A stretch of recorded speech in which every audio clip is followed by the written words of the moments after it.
If you love Baltimore sports, you'll love WNST.net.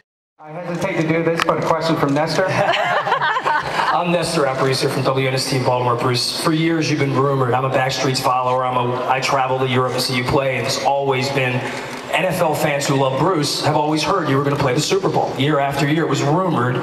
Don't know how close you ever came, and I'm sure you've been invited at other times.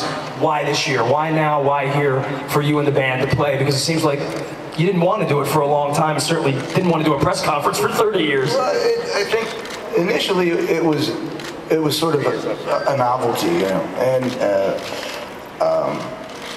and so it didn't quite feel right, you know. It's like I had a talk with I was with a young musician one night. We were at dinner one night, and we got talking about the Super Bowl. Sometimes I said, "Hey, why didn't you play the Super Bowl?" I said, "Well, we're kind of playing in the middle of a football game, you know."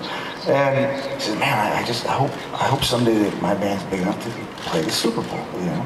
And believe it or not, I said, "I want to think about that, you know." But I think that really, why we said yes this year, they asked us many times, and was because one, we have a new album coming out, Tommy. Come on, there's a new record in the stores, you know. so it just happened to come out this past week. So we have our mercenary reasons, of course, you know, and besides our deep love of football. And Thanks, Bruce.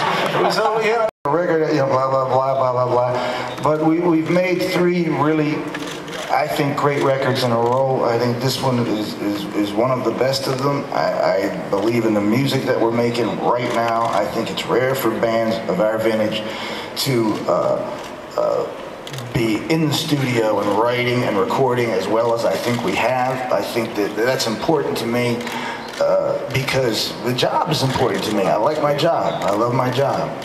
We come out to inspire. You know, that's part of what we do. They throw the money at us and we keep that too.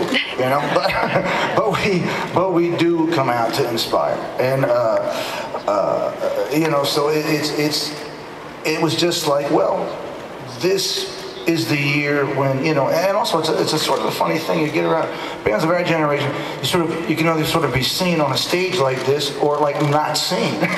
there's not a lot of middle places, you know. There's the concert touring and things like that. But it is a tremendous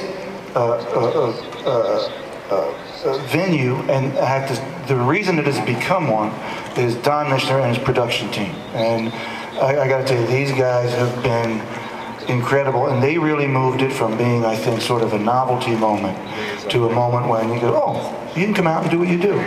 You can just come out, be the band that you are, do what you do. It's a free show for folks at home. It's fun. He's really moved. Those guys are the guys that have moved it to another place, you know, to where U2 or different groups can do it now. So it's a great, you know, it's a great spot now. But he really, I believe those are the guys that sort of took it from a place where it felt like a novelty to where now it feels like, oh, it's a thing you can do, you know. Now I want to ask our kicker. If you love Baltimore sports, you'll love WNST.net.